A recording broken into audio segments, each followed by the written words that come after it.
चलिए सीखते हैं व्यंजकों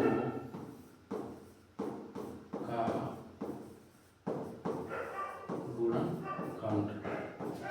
व्यंजकों का गुणनखंड का मतलब ये हुआ, गुणनखंड हम जानते हैं, पहले सीखते हैं गुणनखंड। गुणनखंड होता क्या है?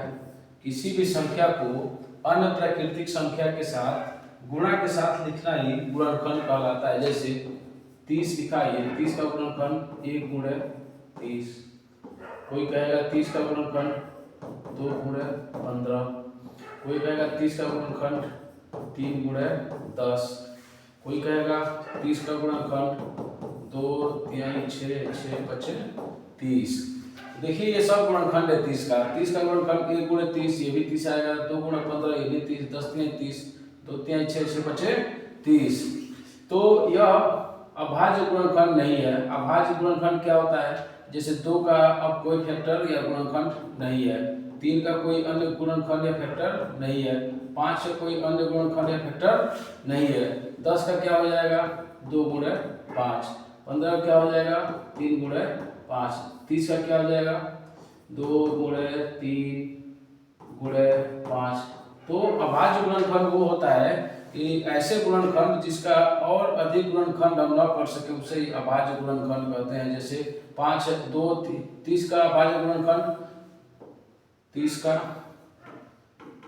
2 गुणे 3 गुणे 5। 2 गुणे 3 गुणे 5 का मतलब ये हुआ कि 2 का भी अब कोई गुणनखंड नहीं होने वाला, 3 का भी अन्य कोई गुणनखंड नहीं होने वाला, 5 का भी अन्य कोई गुणनखंड नहीं होने वाला है।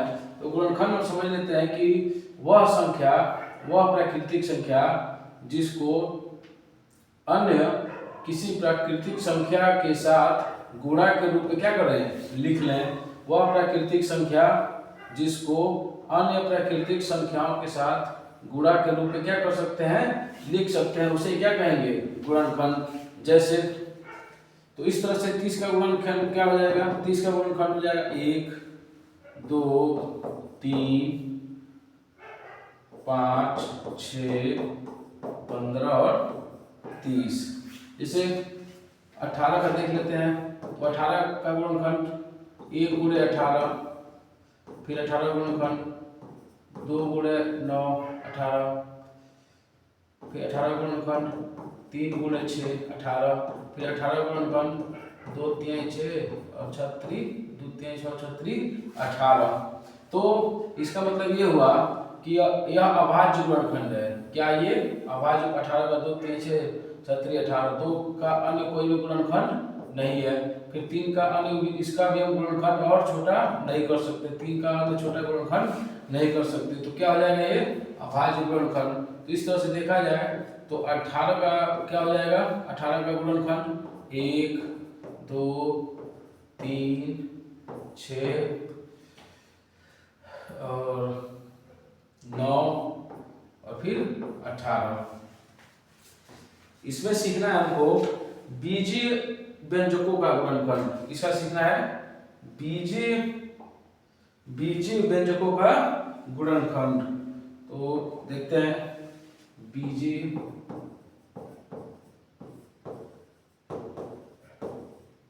व्यंजक। बीजीय व्यंजक का मतलब ये हुआ कि ऐसा व्यंजक जिसमें चर और अचर पद दोनों शामिल होते हैं उसे ही बीजीय व्यंजक कहते हैं। जैसे एक सवाल है कि पहले से कहते हैं उभयनिष्ठ गुणनखंड। क्या है? उभयनिष्ठ गुणनखंड। ऐसा गुणनखंड जो 2 या 2 से अधिक पदों में आता हो या शामिल हो उसे उभयनिष्ठ गुणनखंड कहते हैं। जैसे इसे लिखा है ये 7xy पहला और 7xy और 35x square y square, 35x square y square का उभयनिष्ठ गुणनखंड बताइए। उभयनिष्ठ गुणनखंड बताइए। देखिए एक बार उभयनिष्ठ गुणनखंड समझने के लिए उदाहरण दिया हुआ है। उभयनिष्ठ मतलब वह चीजें दो या दो से अधिक पदों में कॉमन हो या सम्मिलित हो, उसे उभयनिष्ठ बोलेंगे। जैसे 7xy और 35x² y² का उभयनिष्ठ गुणनखंड बताइए। देख ले रहे हैं हम 7xy का गुणनखंड क्या होगा, 7 गुणे x गुणे y, और 35x² y² गुणनखंड क्या होगा, 35 का गुणनखंड पहले कर लेते हैं, तो 5 गुणे 7। 5 गुणे 7 ही मैं क्यों लिखा हूं, क्योंकि 5 का अब कोई अन्य गुणनखंड नहीं है, 7 का भी अन्य कोई गुणनखंड नहीं है। 5 सते 35, x² मतलब x गुणा 2 बार, गुणे y² मतलब y का गुणा 2 बार।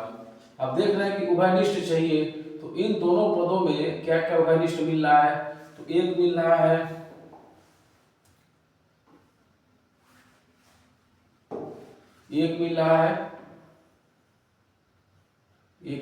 ये 7, तो लिख लेते हैं 7। एक मिल रहा है ये x गुणे x, फिर ये क्या मिल रहा है y, तो लिख लेंगे y। तो उभयनिष्ठ गुणनखंड क्या हो जाएगा, 7xy। उभयनिष्ठ का मतलब ये हुआ कि यह 7xy यह इस पद पहले वाले पद में भी है और इस दूसरे वाले पद में भी है। इन दोनों पद में ये क्या है, कॉमन है, इसे बोलेंगे उभयनिष्ठ गुणनखंड 7xy। अगला देखते हैं, कह रहा है कि उभयनिष्ठ गुणनखंड बताइए। उभयनिष्ठ गुणनखंड बताइए। ऐसे गुणनखंड जो 2 या 2 से अधिक पदों में दिखाई दे वो उभयनिष्ठ गुणनखंड होते हैं। जैसे 4m² वाला 4m² कामा 6m², 6m² कामा 8m³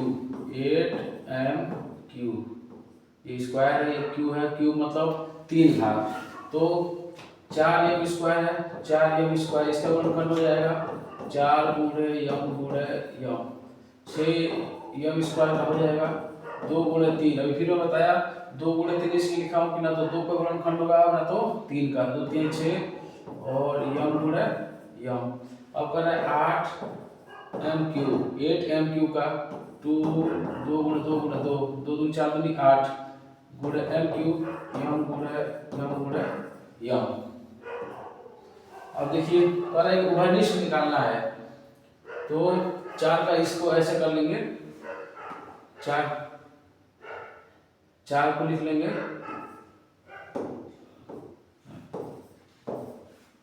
4 को लिख लेंगे 2 गुणे 2, तो हो जाएगा ये। अब देखिए कॉमन क्या मिल रहा है, एक ये 2 सब में है, एक 2 लिख लिया मैं, गुणे 3 यहाँ है, 3 यहाँ नहीं है, यहाँ नहीं है, तो 3 नहीं होगा। फिर एक यम मिल रहा है, एक यम भी लिख लिया, और भी कुछ देख रहे हैं कि एक और यम मिल रहा है, तो एक और यम लिख लिया, तो इसमें उभयनिष्ठ क्या हो जाएगा, तो m² ये क्या हो जाएगा, इसका आंसर हो जाएगा 2m²। अगला है 3a और 21b, दूसरा सवाल 3a और 21ab। सवाल है कि 3a कमा 21ab इन दोनों का उभयनिष्ठ गुणनखंड बताना है। 3a का गुणनखंड हो जाएगा 3 गुणे a, 21ab का गुणनखंड हो जाएगा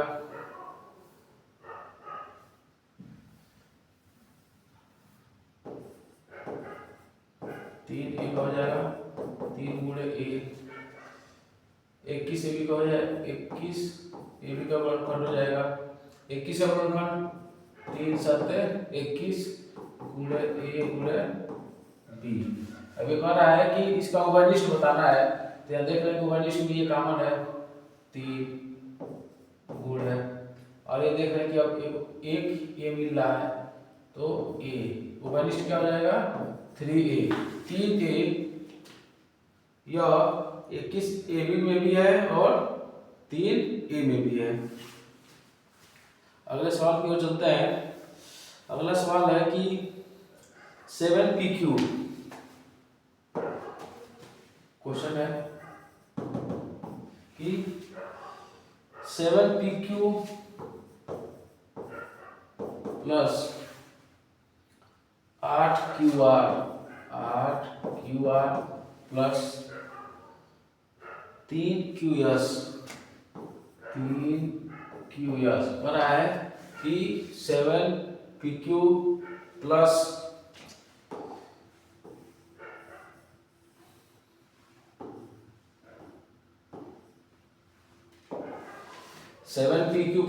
8qr प्लस 3qs में उभयनिष्ठ गुणनखंड बताइए। क्या बताना है? उभयनिष्ठ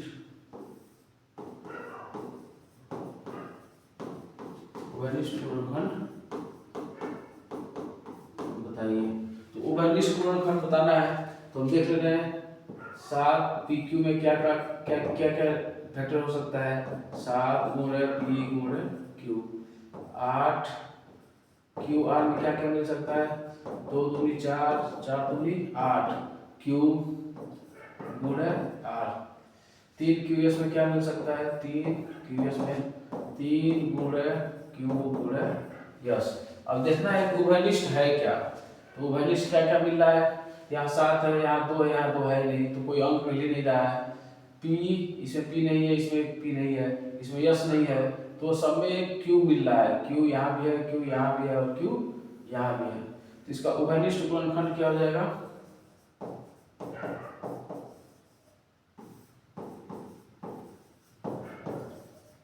उभयनिष्ठ गुणनखंड हो जाएगा सिर्फ और सिर्फ q।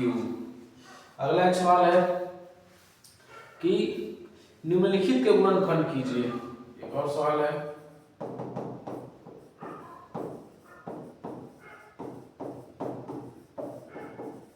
गुणनखंड कीजिए। पहला सवाल क्या है? गुणनखंड कीजिए में कह रहा है कि 5x² - 25xy। 5x² - 25xy। अब देखिए 5x² का गुणनखंड में कर रहा हूँ 5 गुणे x गुणे x। ये 5x² गुणनखंड हो गया। -25 का कर रहा हूँ 5 गुणे 5। 5 गुणे 5 इसलिए लिखा हूँ 5 का कोई दोबारा गुणनखंड नहीं होगा, फिर 5 का कोई गुणनखंड गुणे x गुणे y। इन दोनों मिल क्या है? इन दोनों मिल रहा है एक बार 5 मिल रहा है और क्या मिल रहा है? एक बार x। यहाँ x बाकी रह गया, यहाँ x नहीं है, यहाँ y है, यहाँ y नहीं है। तो उभयनिष्ठ अतः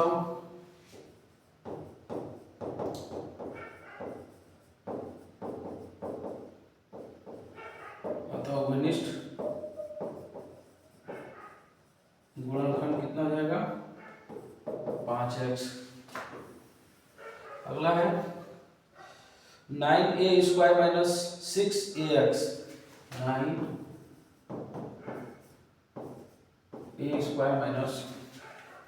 9a² - 6ax माइनस 6ax। तो इसका गुणनखंड क्या हो जाएगा? 9a² का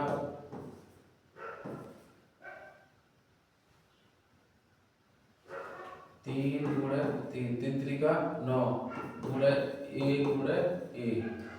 6ax का गुणनखंड क्या हो जाएगा?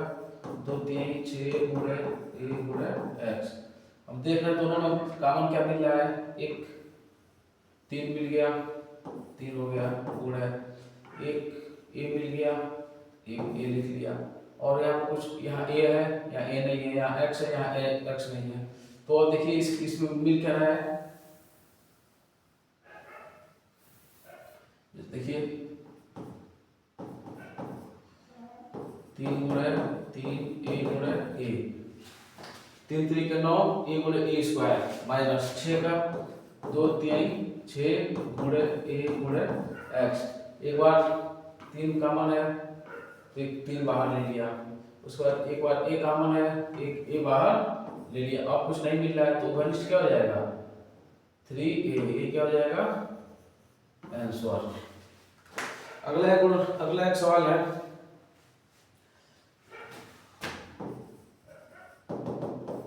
अगला एक्स सवाल है x minus two, x minus two, x plus three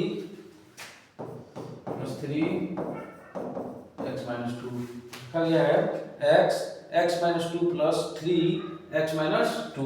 कह रहा है कि उभयनिष्ठ बताना है, तो एक पहला पद है ये और यह दूसरा पद है, तो इन दोनों में कॉमन क्या मिल रहा है हमको, उभयनिष्ठ क्या है x माइनस टू। अब यहाँ पे बचा क्या, यहाँ पे बचा x और यहाँ पे बचा 3, तो इसका गुणनखंड क्या हो जाएगा x माइनस टू, अगले क्वेश्चन में x प्लस थ्री। अगला है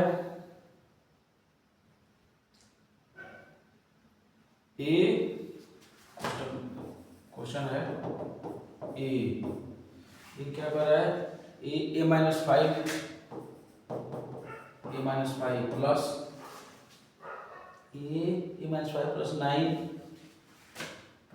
नाइन ए माइनस फाइव। कर रहा है कि ए माइनस फाइव प्लस नाइन ए माइनस फाइव। देखिए इन दोनों में उभयनिष्ठ क्या दिख रहा है, ए माइनस फाइव, यहाँ पे भी क्या है ए माइनस फाइव, तो ए माइनस फाइव उभयनिष्ठ है, तो होगा क्या ए प्लस नाइन, ये क्या हो जाएगा आंसर हो जाएगा।